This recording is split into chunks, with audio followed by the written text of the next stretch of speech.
The good thing is you can move much faster. It's like in startups and tech startups, right? Why is it that some tech startups can suddenly compete and beat massive corporates?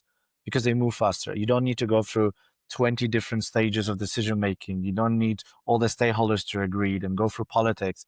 If you see an opportunity, you can go for it and you can really adjust things. You can try and change things very quickly.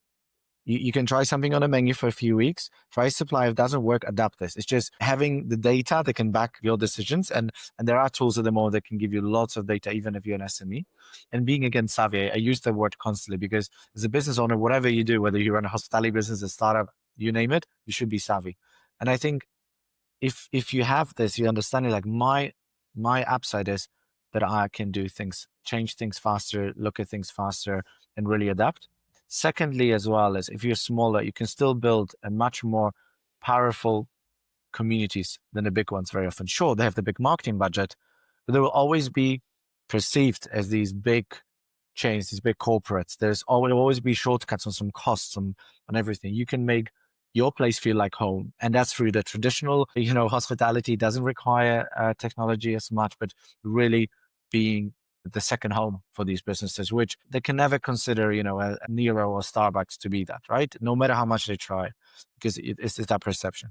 The last thing as well is you can implement things much faster, meaning if there is some technology you want to try, again, you don't need now to think operation, oh my God, I need to now launch this as 200 locations across, 2 different countries. You can really go and test these things quite quickly. Sure, that work comes to you as a founder, but still, it's a significantly faster environment. Yeah.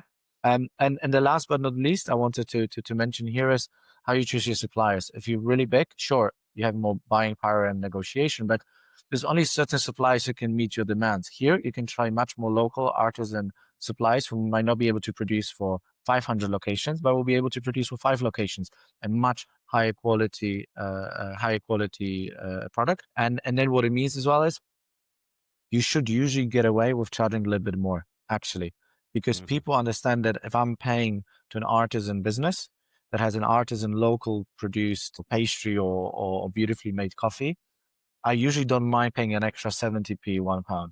It's the prets, it's the other guys who really need to think about the pricing. And at some point they cannot charge a ridiculous amount because people will be like, why am I paying so much? This is not an artisan locally sourced product. So yeah, there are ways to win.